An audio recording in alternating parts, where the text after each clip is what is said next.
I'm Dr. Deepak Chopra, and this is my invitation to atheists to be more skeptical. And I'll explain why.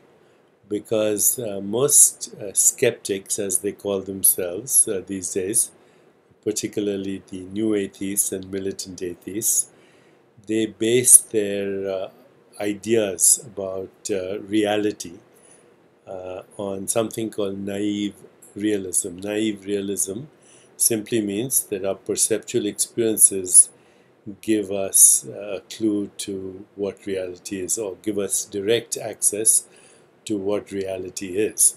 The fact is, what we experience as empirical evidence is actually a mode of observation in a specific species, the human species in this case, through a human brain. Uh, this is an assumption on our part that the human brain actually has the capacity to deliver to us what reality is. The human brain receives electrical information really from the five senses: sound, touch, sight, taste, and smell. And by the time information reaches the brain, it has been abstracted at least 5 times.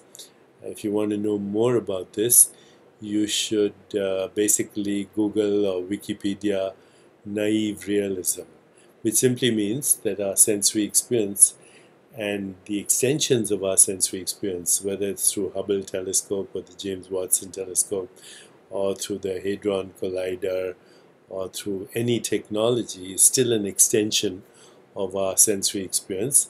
And that experience is ultimately in the form of electrical information to the brain.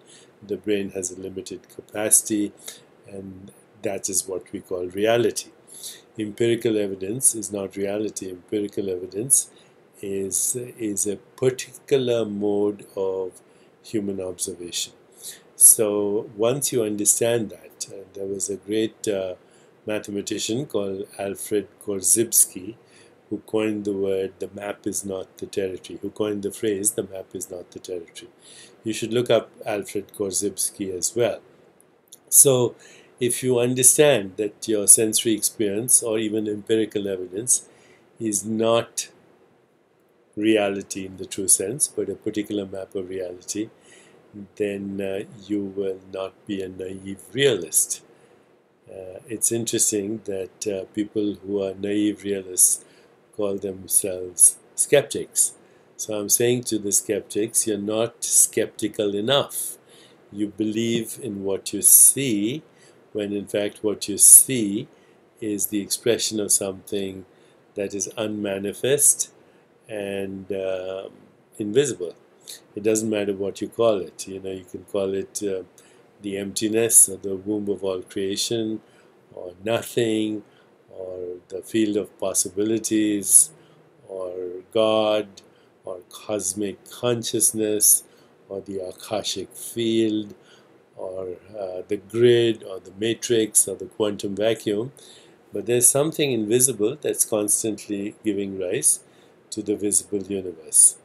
And this something invisible is not a thing, but actually a field that is giving rise to information, energy, and matter, and our biology, all the different observers that look at the universe that are species specific, all the modes of observation that are also species and culture specific, all the objects of observation which are space-time events in our own consciousness.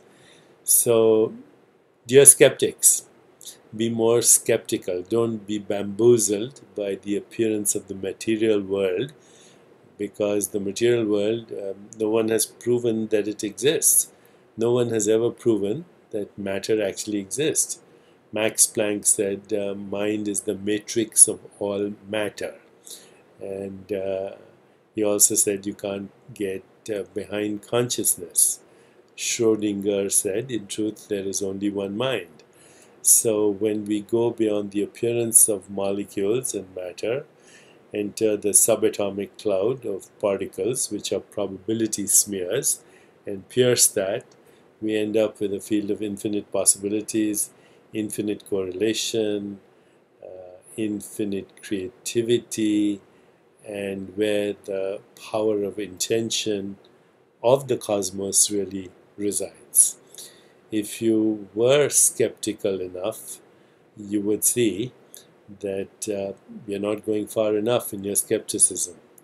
You believe in the existence of the material world, which no one has proved. Right now, the number one question in science is what is the universe made of? And nobody's been able to answer that because 96% of the universe is dark energy and dark matter, which is invisible. Only 4% is atomic, of which 99.9% is interstellar dust. The visible universe is 0.01% of what exists out there. And that 0.01%, which includes hundreds of billions of galaxies and billions and billions and billions of stars and trillions of planets, is atomic, but even atoms are subatomic particles. And these subatomic particles are waves of probability or probability smears, and in the end they come out of a field of infinite possibilities. So my dear skeptic friends and pseudo-atheists and pseudo-skeptics, go a little more skeptical. I call you pseudo-skeptics because you don't go far enough. And I'm saying this not out of any kind of need to prove myself right or anything. I'm just suggesting that if we question everything, including the fact of our own physical bodies as material, question everything, including our identity as skin-encapsulated egos, if we take an internal journey with questions like, who am I? What do I really want? What's the purpose of my existence? What is the nature of the universe? Why is there consciousness? Are we asking the wrong questions when we look at the biological basis of consciousness? Could biology be an expression of consciousness? If we participate in this conversation in a friendly manner and expand our awareness, we may get closer to truth. But I don't think in the ultimate any conceptual map or any system of thought, whether it's scientific or theological or religious, can give us access to reality.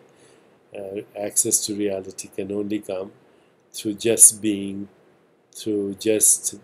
aware, and through deep reflection, questioning, and ultimately through knowing ourselves as existence, awareness, and being.